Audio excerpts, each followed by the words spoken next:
죽지 않는 순교자 김익두 목사님은 300만 명 이상을 결신시킨 탁월한 부흥사요, 또 공산 치하에서 순교하신 믿음의 영웅이신데요.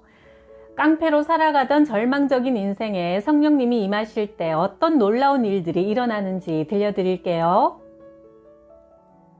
1921년 9월 2일 전주 남문리 예배당에서 전북지역 연합집회가 열렸다. 정읍에 다리를 쓰지 못하는 중이 있었는데 그의 이름은 김용환이었다. 불구의 몸을 몹시 비관하고 있던 중 김익두 목사의 소문을 듣고 중의 신분이었지만 자신의 병을 고치기 위해서는 신분이나 체면을 따지고 있을 수 없다는 생각으로 승복을 입은 채 부흥회에 참석했다. 김익두 목사의 신령한 설교에 그의 마음이 크게 감동되었고 예수를 믿고 기도하면 이루어진다는 말씀에 본인도 마음의 확신을 갖게 되었다. 승복을 입고 맨 앞자리에 앉아 한눈 한 번 팔지 않고 열심히 설교를 들은 그는 김익두 목사가 강론을 끝내고 단을 내려오자 두 손을 합장하며 인사하고 간곡히 청했다. 목사님, 저를 위해 기도해 주시기를 부탁드립니다. 이름이 뭡니까? 김용환이라고 합니다. 그러면 빨리 승복을 벗으시오. 그리고 예수님을 믿기로 작정하시오. 예, 그리하겠습니다. 즉시 김용환은 승복을 벗어던지고 속옷만 입은 채로 머리를 숙였다.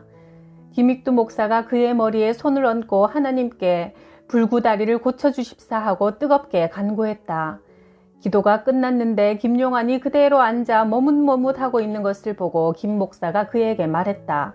일어나지 못하는 것은 일어나지 않기 때문이요. 그 말을 듣고 김용환이 크게 깨닫는 바가 있어 불구의 다리로 어찌 일어나랴 하고 의심했던 자신의 부족함을 회개했다. 그는 강대상을 꽉 붙잡고 소리 높여 부르짖었다. 하나님 아버지시여, 믿음 없는 나를 불쌍히 여겨주십시오. 그 순간 그의 무릎 관절이 뚝 뼈가 부러지는 듯한 소리를 내더니 다리가 꼿꼿이 펴지고 힘을 얻어 자리에서 벌떡 일어났다. 자신의 다리를 내려다보니 곧게 펴져 있는 것이다. 그의 놀라움과 기쁨은 말로 형용할 수 없었다. 승려였던 김용환. 그 후 거듭난 그는 그 길로 신학교에 들어가 신학 수업을 마치고 목사가 되었고 정주시에 있는 신광교회 담임 목사로 목회하며 또한 남경기도원의 원장이 되어 자신을 만나주신 하나님을 전하는 복음사역에 신명을 다했다. 황해도 신천읍에는 안중근 의사가 살던 두라면에 척서리 개울이라고 하는 내가 있었다. 이 냇물은 사시사철 맑은 물이 흐르는 신천의 명소였다. 이 척서리 개울에 돌다리가 있었는데 다리 옆에는 언제나 안진뱅이 거지가 구걸을 하고 있었고 가고 오는 이들이 안진뱅이 거지를 불쌍히 여겨 동냥을 해주었기 때문에 언제나 그 자리를 지키고 있었다. 김익두 목사도 그 자리를 지날 때마다 잊지 않고 꼭 얼마의 돈을 쥐어주고 지나갔다. 때때로 김익두 목사는 나도 베드로처럼 저 안진뱅이를 일으킬 수만 있다면 근사할 텐데 하고 늘 마음에 생각하고 있었다. 어느 날 가랑비가 내리는 한적한 오후 김익두 목사가 그 다리를 지나는데 인적이 드문 시간이라 매우 조용했다. 한 푼 적선합시오. 김익두 목사를 보고 안진뱅이가 손을 내밀자 성경구절을 암송하느라 골똘해 있던 그는 훔칫 걸음을 멈추고 그를 바라보다가 문득 한 생각이 떠올랐다. 오늘은 인적도 뜸하고 마침 보는 사람도 없으니 이럴 때 한번 저 안진뱅이를 일으켜보면 어떨까? 이런 생각에 다시 한번 주위를 빙 돌아다 보니 마침 오가는 사람이 아무도 없었다. 행여나 사람이 보는데 시도했다가 실패하기라도 하면 무슨 망신일까 싶어 아무도 없을 때 한번 시험해 보려는 생각에서였다. 때가 마침 좋았고 기회가 적당하다고 생각되어 그 안진뱅이에게 다가가 손뼉을 딱 치면서 불렀다. 날 똑똑히 보시오. 김익두 목사는 안진뱅이의 손을 꽉 움켜잡고 그를 주목하면서 큰 소리로 명령했다. 은과 금은 내게 없지만 내게 있는 것으로 네게 주노니 곧 나사렛 예수 그리스도의 이름으로 걸으라. 성경에 있는 말씀 그대로 외치면서 그를 힘껏 잡아 일으켰다. 원래 힘이 장사인 김익두 목사인지라 안진뱅이는 그의 힘에 의해 번쩍 들려졌다. 그리고 목사가 그의 손을 놓자 잠시 허공에 들려졌던 그 몸체가 그만 땅바닥에 털썩 떨어지면서 엉덩이가 땅에 부딪히고 비명이 터져나왔다. 아이쿠, 나 죽네. 사람 살려요. 목사가 사람 죽여요. 아이고, 아이고. 김익두 목사가 살펴보니 안진뱅이는 전혀 일어설 기미가 보이지 않았다. 그만 부끄럽고 무안한 마음이 들면서 순간 번쩍 뇌리를 스치는 생각이 있었다. 그렇다. 왜 내가 믿음으로 하지 않고 주위를 돌아보았는가? 사람의 눈치를 보는 이런 연약한 믿음으로 어떻게 안진뱅이를 일으키겠다고 나섰는가? 참 한심한 노릇이다. 아무리 성경을 다시 상고해봐도 베드로가 주위를 한 바퀴 빙 둘러보고 안진뱅이를 일으킨 일이 없었기에 생각할수록 자신의 행위가 부끄러웠다. 얼굴이 화끈 달아오른 그는 그만 두 손으로 얼굴을 가리고 그 길로 예배당으로 뛰어가 강단 아래 무릎을 꿇고 깊이 탄식하며 기도하기 시작했다. 주여, 이 종이 심히 믿음 없음을 회개하나이다. 이 연약하고 어리석은 종이 주의 영광을 훼손한 것을 용서해 주옵소서. 김익두 목사는 자신의 믿음이 부족함을 탄식하며 이런 상태로 목회하는 것이 얼마나 부질없는 행위인가를 깨닫고 7일을 금식하며 기도했다. 물 한 모금 입에 대지 않고 완전히 식음을 전폐한 채 육신의 정욕과 안목의 정욕과 이생의 자랑도 모두 부질없는 것임을 마음 깊이 깨달으며 기도에 열중했다. 주여, 하잘것없는 개나 돼지도 발이 있고 소닭도 다리가 있어 걸어다니는데 저 불쌍한 인생은 무슨 죄가 많아 저렇게 걷지도 못하고 앉아서 평생 구걸하며 살아가야 합니까? 김익두 목사의 눈에서 주르르 눈물이 흘러내렸다. 안진뱅이를 고쳐 한 번 명성을 얻어보리라 생각했던 허망한 명예욕이 어디론가 사라져버리고 그를 향한 사랑과 긍휼의 눈물이 한없이 흘러내렸다. 이렇게 눈물로 회개하고 기도하다가 6일째 되는 날 척설이 냇가로 다시 내려갔다. 안진뱅이는 멀리서 김익두 목사가 자기를 향해 오는 것을 발견하고 기겁하며 소리질렀다. 오지 마시오. 적선 안 해도 좋으니 제발 오지 마시오. 그러나 김익두 목사는 눈물을 흘리며 그의 손을 붙잡고 간절히 호소했다. 지난번 일은 용서하시오. 내가 그때부터 지금까지 금식하고 철야하며 당신을 위해 하나님께 기도드렸소이다. 오늘 밤이 기도 작정 마지막 날인데 나와 함께 교회로 가서 하나님께 간절히 기도합시다. 여세 동안을 꼬박 굶어 다리가 휘청거렸지만 김익두 목사는 안진뱅이를 등에 업고 있는 힘을 다해 교회당으로 걸어갔다. 강단 밑에 엎드린 목사와 안진뱅이는 하나님 앞에 간절히 기도하기 시작했다. 전신에서 땀이 비오듯 흘렀고 얼굴은 눈물과 땀으로 범벅되었다. 주님, 이 불구자를 불쌍히 여겨 일으켜 주옵소서. 간절히 기도하오니 주께서 이 사람을 일으키사 걷게 하여 주옵소서. 걷지 못하는 다리에 힘을 주옵소서. 밤이 새도록 두 사람은 서로 붙들고 울면서 목이 쉬도록 하나님께 간구했다. 어느덧 깊은 밤이 지나고 새벽이 되었을 때 갑자기 안진뱅이가 다리에 힘을 얻더니 벌떡 일어섰다.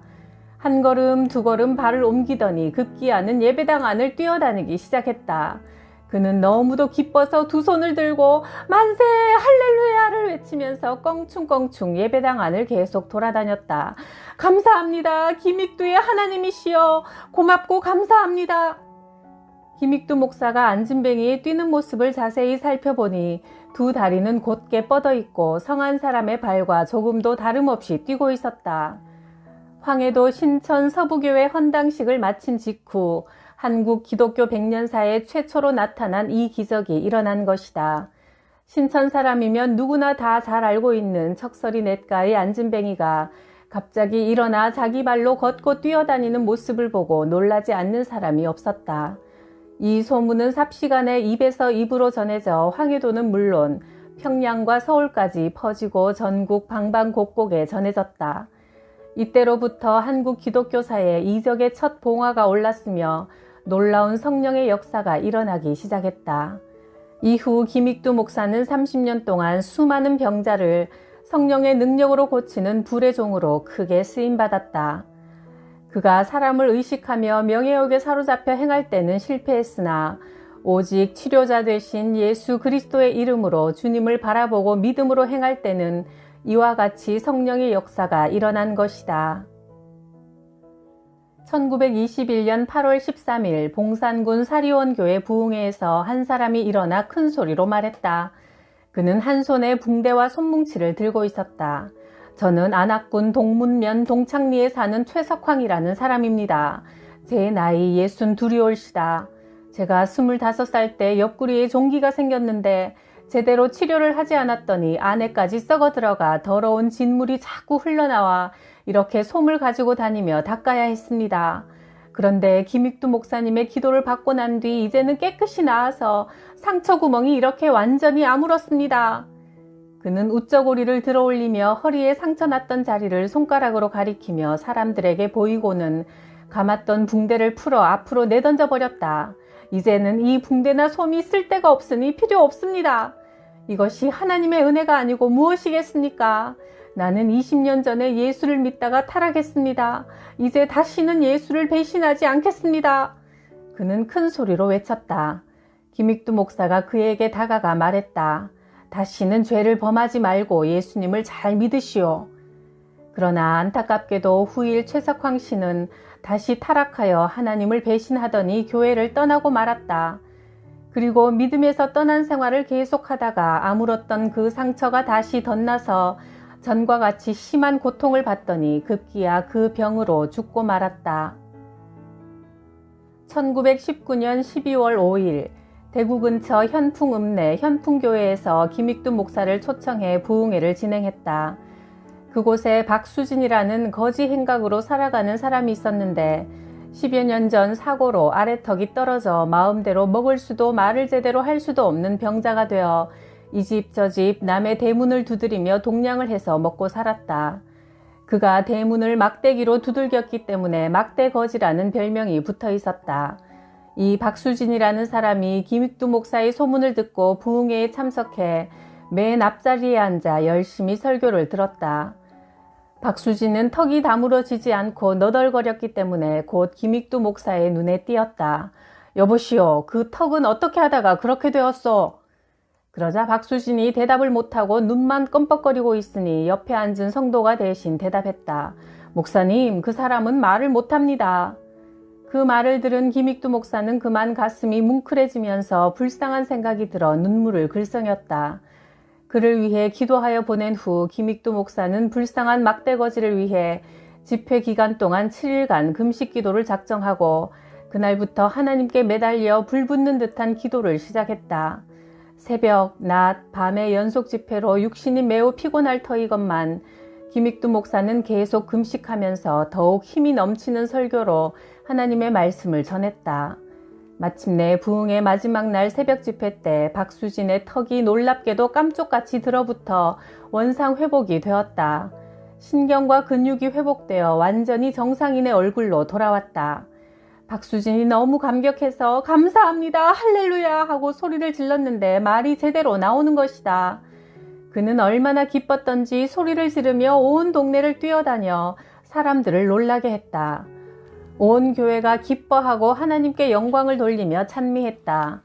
현풍 사람이면 누구나 다 아는 막대거지 박수진이 병고침 받은 것을 보고 전도 효과가 지대했다. 누군가 곶감을 박수진에게 주자 맛있게 씹어먹는 모습을 보고 김익두 목사도 감격하여 하나님의 은혜를 감사했다. 김익두 목사는 박수진을 불러 그의 이름을 주님의 큰 은혜를 받았다는 뜻에서 박수은이라 고쳐주며 말했다. 하나님의 은혜를 받았으니 이후로는 수은이라고 부르시오. 고맙습니다, 목사님. 평생토록 그렇게 부르겠습니다. 김익두 목사가 전국을 일주하며 부흥회를 인도하고 복음을 전하러 다닐 때 이처럼 수많은 이적과 병고침의 역사가 일어나자 이 문제를 주제로 황해노회의 많은 목사들 사이에 교리 논쟁이 일어났다. 이적을 행하는 것이 성경적으로 합당치 않다는 주장과 합당하다는 주장이 서로 엇갈려 매우 시끄러웠다. 영혼을 구원하는 기독교가 육신의 병이나 고치는 종교로 오인되는 것은 옳지 못하다고 주장하는 목사들이 있는 반면 이적은 믿음의 징표로서 전도를 위해 역사하시는 성령의 능력인데 누가 감히 성령의 능력을 부인하느냐 하는 논리로 서로 맞서 격론이 벌어졌다. 김익두 목사는 시종 듣기만 하다가 다음날 새벽 기도의 시간 강단에 서서 어제 갑론을박하던 황해노회 소속 목사들에게 질문했다. 자기 교회 성도가 병들어 고통 중에 있을 때 7일 이상 금식 기도하며 병 낫기 위해 기도한 분 있으면 손들어 보시오. 그러자 아무도 손드는 사람이 없었다. 그가 다시 물었다. 그러면 6일 금식기도 해보신 분은? 그러면 5일은? 4일은? 3일은? 2일은? 하루 금식한 분은? 아무도 손드는 사람이 없었다. 모두들 민망하고 부끄러운 기색을 띠고 머리를 숙이고 감히 고개를 드는 이가 없었다. 그제서야 김익두 목사는 진실 어린 목소리로 차분히 말했다. 나는 안진뱅이가 어찌나 불쌍하던지 작심하고 7일 금식기도 하며 하나님께 매달려 부르짖었습니다. 그랬더니 하나님께서 그를 일으키셨습니다. 결코 내가 고친 것이 아닙니다. 자신이 담임하는 교회의 병든 성도를 위해 한 끼 금식기도도 아니하고 어떻게 주님의 양을 돌보는 하나님의 종이라고 말할 수 있습니까? 주님이 맡기신 양을 위해 하루 금식도 못하는 목사가 주님 앞에 무슨 할 말이 있다고 그렇게 말들을 많이 합니까? 장내는 숙연해져서 누구 한 사람 변론해볼 용기를 내지 못하고 고개를 숙인 채 숨소리마저 크게 내지 못하고 있었다. 그 후 황해노회에서는 김익두 목사의 이적에 대해 누구라도 거론하는 일이 없었고 이런 반구 그 문제를 제기하는 사람조차 없었다. 그 이후 김익두 목사가 가는 곳마다 일으킨 놀라운 신유의 기적을 동아일보가 보도하기도 했다. 동아일보 제58호 기사 중에서 벙어리가 말을 하고 안진뱅이가 걸어다니고 황해도 신천읍교회 김익두 목사는 1920년 5월 17일 부산에 도착해 부산진 교회에서 부흥회를 인도하는 중 안수기도를 하여 안진뱅이를 걷게 했으니 그의 이름이 두수이다. 두수는 부산진 좌전동 446번지 김낙원의 아들로 난지 8개월 만에 안진뱅이가 되었다가 8년 만에 김익두 목사의 안수를 받았다. 안수받은 두수는 일어나 걷고 있는 것이다. 놀라운 이적이다. 밀양읍 교회의 18세 여자 벙어리가 말을 하고 경남 지방 22명의 불구자가 완전히 완쾌되었다. 당시 동아일보 이 기사로 인해 조선 천지가 떠들썩했고 세계 매스컴에까지 전해졌다.